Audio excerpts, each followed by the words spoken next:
पिछले एपिसोड में हमने देखा था कि वांग ने अपना आर्टिस्टिक कंसेप्शन बनाने की कोशिश की थी। उसे बनाना उससे काफी ज्यादा मुश्किल लग रहा था, लेकिन तब भी वो बड़ी आसानी के साथ आर्टिस्टिक कंसेप्शन को काफी हद तक के समझ चुका था और उसे समझने के बाद वो उसे एक हिसाब से बना ही लेता है। इस वजह से तो उसका पूरा लुक ही चेंज हो चुका था। उसके पास नए कपड़े आ चुके थे जिसमें वो काफी अच्छा लग रहा होता है। उसी के साथ साथ गाँव में जितनी भी तबाही आई थी बर्फ की वजह से, उसी में दालियो और उसका परिवार फंस चुका था। अब इतने सालों से दालियो ने वांग की मदद की थी तो उसकी जिम्मेदारी थी, तो उसने दालियो उसके परिवार को इस मुसीबत से बाहर निकाल दिया था। और मुसीबत से बाहर निकालने के बाद वो वापस से इसी वॉर के अंदर कूद जाता है ताकि वो फर्नेस हासिल कर सके, जो चाबी है इमॉर्टल रैम के अंदर जाने की। जिसके बाद यहाँ से ये एपिसोड शुरू होता है। तो इस एपिसोड की शुरुआत में हमें एक गुफा का सीन दिखाया जाता है जिसके अंदर ही वांग यहाँ पर आकर अपना कल्टीवेशन वगैरह कर रहा था। उसके पास जो वू टाई का दिया हुआ एक जेड होता है, उसके अंदर लिखा हुआ था कि ब्रदर वांग, मुझे पता है कि आप शायद यहाँ से दूर चले गए होंगे, लेकिन मैं आपको ये बताना चाहता हूँ कि हमारा जो 4 अलायंस था ना, उसका साथ देने के लिए बहुत सारे लोग आए थे, लेकिन धीरे धीरे करते हुए वो सब के सब जा रहे हैं। उनका ऐसा मानना है कि हम लोग ये वॉर कभी नहीं जीतने वाले, इस वजह से उन्होंने बीच में ही धोखा दिया और कितने लोग हमें छोड़कर जा रहे हैं। एक तरफ से हमारा सपोर्ट कम हो रहा है तो सामने वाले का सपोर्ट बढ़ता ही जा रहा है, उनके साथ और लोग शामिल होते जा रहे हैं, जिन सभी ने मिलकर हमारे सेट को बिल्कुल बुरी तरह से बर्बाद कर दिया है। ऐसा लग रहा है कि उन लोगों का कहना सही हो जाएगा और हम लोग भी यहाँ पर ज्यादा दिन तक के सर्वाइव नहीं कर पाएंगे, क्योंकि हमारे जितने भी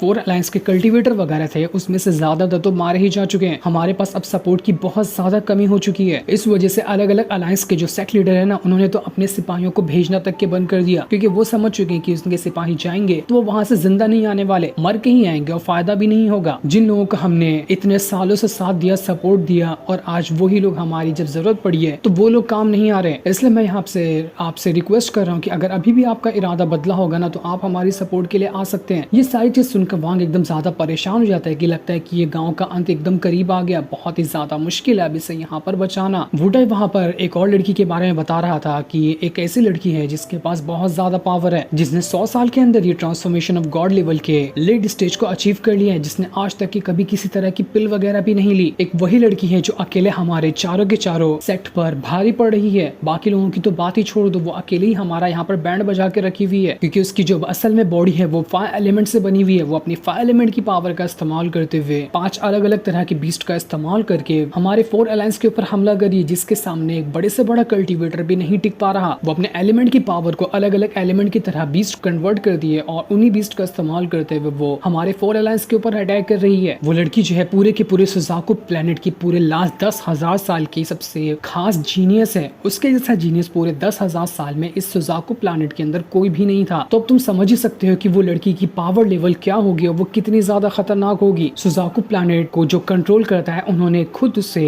एडमायर किया है उस लड़की को, क्योंकि उसके पास बहुत ज्यादा खास टैलेंट है। उन्होंने उसे ऑफर भी दिया कि वो सुजाकू प्लेनेट की जो अलायंस है उसमें सपोर्ट दिखाए और वहां जाकर शामिल हो जाए। और इस चीज पे वो जो लड़की है ना, वो मान भी गई, लेकिन उसकी एक शर्त थी कि वो शर्त ये है, हमारा जो 4 अलायंस है उसे खत्म कर दिया जाए और वो पूरी की पूरी जगह उसके सेक्ट वालों के कंट्रोल में चली जाए, जिसे एक लेवल 5 की कंट्री बनाना पड़ेगा। अगर ऐसा होता है तो वो पावरफुल वाली जो लड़की है वो सुजाकू प्लेनेट का जो मेन ऑर्गेनाइजेशन है उसका साथ देने के लिए तैयार हो जाएगी। मुझे लगता है कि ये तो बस इस वॉर की शुरुआत है, अभी तो यहाँ पर और भी पावरफुल लोगों को आना बाकी है, क्योंकि कुछ लोग यहाँ पर हमारे इलाके पर कब्जा करने के लिए आ रहे हैं, तो कुछ लोग यहाँ पर उसी फर्नेस को लेने के लिए आ रहे हैं जो कि इमॉर्टल रैम का दरवाजा खोल सकती है। हर आए हुए लोगों का अपना अलग यहाँ पर प्लान चल रहा है, तो इसलिए ये वॉर कोई मामूली वॉर नहीं होने वाली, ये बहुत ही ज्यादा खतरनाक होगी। वांग सोचा था कि अबे यार, मेरी तो अभी कल्टीवेशन उतनी ज्यादा लेवल की नहीं है जो मैं इतने भारी लोगों के साथ फाइट कर सकूं, लेकिन हाँ, मैंने तो पहले ही मन बना लिया कि मैं फर्नेस तो लेकर ही रहूंगा। वो अपने पास से उसी बढ़िया वाले फ्लैग को बाहर निकालता है ताकि देख सके कि इस वॉर में क्या ये मेरे काम आएगा। अगर नहीं भी आया तो मुझे कुछ ना कुछ तो करना ही पड़ेगा ना। वैसे भी मेरा फ्लैग करीब 30 साल से सोया पड़ा है, लगता है इसे जगाने का टाइम आ रहा है। पर मैं अभी तो इस वॉर में नहीं जाऊंगा जब तक कि कुछ बड़ा मुद्दा नहीं क्रिएट हो जाता, तब तक कि मैं वॉर में एंट्री नहीं मारने वाला। जिसके बाद देखते ही देखते करीब 1 साल गुजर चुके थे। वांग अभी तक के वहीं पर होता है और सही मौके के इंतजार में लगा हुआ था। 1 साल के बाद के टाइम पे हम वू टाई को देखते हैं जो कि अपने ही अलायंस के अंदर खड़ा हुआ था। उनके अलायंस वालों को ऐसा पता चलता है कि उनका जो बैरियर है वहां पर कुछ गड़बड़ी हुई है, इसलिए सेट से कई सारे लोग जो होते हैं वो उस बैरियर के पास जाने की कोशिश ताकि देख सके कि असल में वहां पर क्या हुआ। जितने भी डिसाइपल और एल्डर वगैरह वहां पर मौजूद थे पुराने वाले बैरियर को हटाकर नया वाला बनाना शुरू कर देते हैं ताकि दुश्मनों से सेट को प्रोटेक्ट किया जा सके। सभी ने वहां पर अपनी पावर को मिला दिया था और अपनी पावर को मिलाते हुए वो लोग वहां पर एक प्रोटेक्शन शील्ड बना रहे थे। एक सिपाही जो होता है वो वुटाई के पास आकर कहता है कि हमने यहाँ पर अपना प्रोटेक्शन शील्ड बना दिया है। मेरे ख्याल से ना मुझे लग रहा है कि अब यहाँ पर ब्लड टेरिटरी के लोग आते ही होंगे, हमें अब यहाँ पर वॉर की तैयारी शुरू कर देनी चाहिए। दूसरी तरफ गुफा के अंदर वांग कह रहा था कि लगता है मेरा टाइम आ गया वॉर में कूदने का। ब्लड टेरिटरी के आने का तो मैं इंतजार कर रहा था। देखते ही देखते पूरा आसमान वहां पर फट जाता है और उसके अंदर से हजारों की तादाद में कल्टीवेटर आ रहे थे और उसी में एक लड़की होती है जिसके पास बहुत ही ज्यादा पावर थी। वो जैसे वहां पे एंट्री मारती है पूरे की पूरी जगह पर एकदम तूफान आ जाता है। वो तूफान यहाँ पर वो जो वुटाई के सेट का प्रोटेक्शन शील्ड था उस पर ही हमला कर देता है। प्रोटेक्शन शील्ड काफी ज्यादा मजबूत तो लग रहा था लेकिन फिर भी वो लड़की का जो ऑरा था उस ऑरा से प्रोटेक्शन शील्ड बिल्कुल डिसअपियर हो चुका था। ऐसा लग ही नहीं रहा होता है कि उस प्रोटेक्शन शील्ड के अंदर कुछ जान थी, जबकि असल में वो काफी ज्यादा पावरफुल था। वुटाई जो वहां पर होता है वो उस लड़की से कहता है कि देखो मुझे पता है कि तुम यहाँ पर ना उसी फर्नेस को लेने के लिए आई हो, तो जिस फर्नेस को तुम लेने के लिए आई है ना वो मेरे हाथों में ही है, चाहो तो आकर इसे ले लो। वो लड़की कहती है अरे इतनी जल्दी मान गए, कुछ यहाँ पर तुम्हारा प्लान तो नहीं है ना, या फिर तुम लोगों ने हमें देख कर ही अपनी हार मान ली, हमारे सामने डर चुके हो क्या। वुटाई कहता है इसके पीछे हमारा कोई प्लान नहीं, बस हम यहाँ पर खुद को जिंदा रखना चाहते हैं। हम चाहते हैं कि यहाँ पर ये डील हो, ये फर्नेस आप लोग ले जाओ और उसके बदले हमें यहाँ पर जिंदा छोड़ दो और हमें शांति से जीने दो। लेकिन उस लड़की के जो सेक्ट वाले थे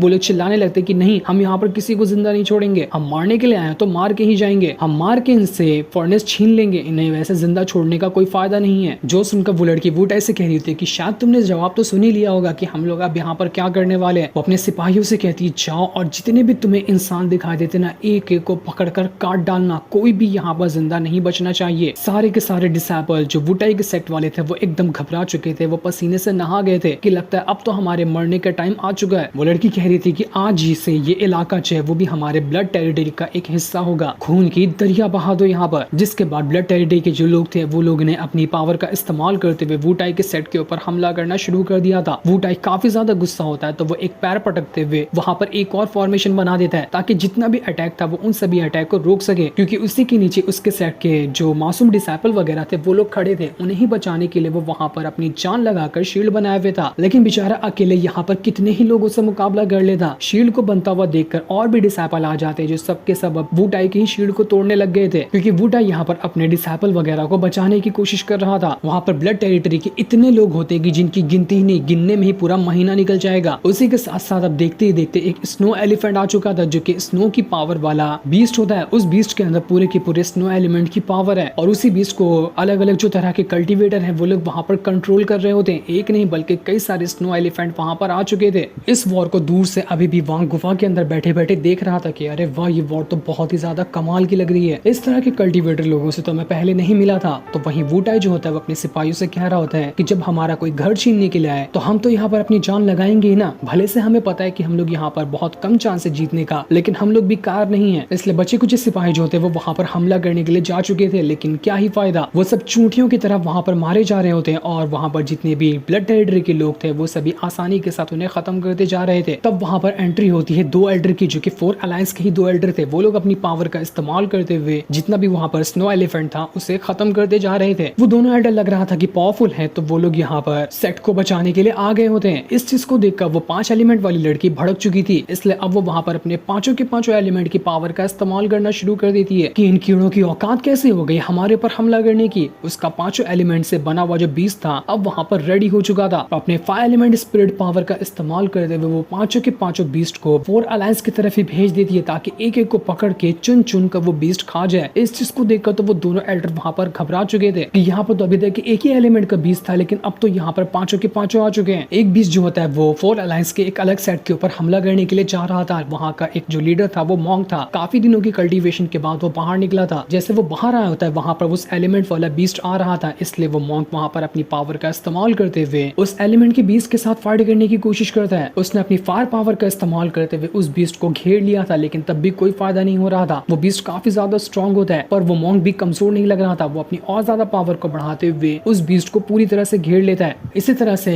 4 अलायंस के जो अलग अलग एल्डर थे उन सभी के पीछे वो बीस्ट जा चुके थे, क्योंकि उन बीस्ट को खास लोगों को ही मारने के लिए यहाँ पर लाया हुआ था, क्योंकि सिपाही तो पहले से ही है जो नॉर्मल डिसाइपल को वैसे ही मार डालेंगे। बहुत ही घिनौने तरीके से यहाँ पर फाइट चल रही थी। एक तो वहाँ पर फायर एलिमेंट का फिनिक्स बर्ड होता है जो कि सबसे ही ज्यादा कमाल का लग रहा था। वो अपनी पावर का इस्तेमाल करते हुए सीधा अब वू टाई की तरफ ही बढ़ जाता है। उसने वू टाई के फॉर्मेशन के ऊपर हमला कर दिया था और एक ही फॉर्मेशन पर हमला करने की वजह से वो फॉर्मेशन में क्रैक्स पड़ जाते हैं। वांग कह रहा था कि यहाँ पर तो ब्लड टाइटनी में अपनी जान लगा दी है, उसी के साथ साथ वॉर अलायंस ने भी अपनी जान लगा दी है। बस वो भी वहां पर बैठे बैठे वॉर को देख रहा था। वो बिल्कुल परफेक्ट मौके की तलाश में है, जब उसे सही लगेगा तो वो सीधा का सीधा वॉर के अंदर एंट्री मारेगा। वहीं जो फायर एलिमेंट वाली लड़की थी वो तो एकदम ज्यादा भड़क चुकी थी अपने इतने सारे साथियों को मारा हुआ देखकर, क्योंकि उन एल्डर ने उसके कई सारे एलिफेंट को मार दिया था, यहाँ तक कि कई सिपाही भी मर चुके थे। इस वजह से वो इतना ज्यादा गुस्सा हो जाती है कि वो कह रही थी कि अब तो मैं यहाँ पर किसी को नहीं छोड़ूंगी, एक एक को चुन चुन कर मार डालूंगी। इसके बाद वो अपनी खुद की पावर का इस्तेमाल करना शुरू कर देती है। जैसे उसने अपनी पावर का इस्तेमाल किया था वहां पर बिल्कुल तूफान सा आ जाता है और आसमान पर ही कई सारे बड़े बड़े अलग अलग तरह के फॉर्मेशन बनने लग गए थे। लेकिन ये फॉर्मेशन किस तरह के हैं और ये किस तरह की तबाही लाएंगे ये अभी हमें नहीं बताया जाता। जो सीन दिखाते ही ये एपिसोड यहीं पर एंड हो जाता है। थैंक्स।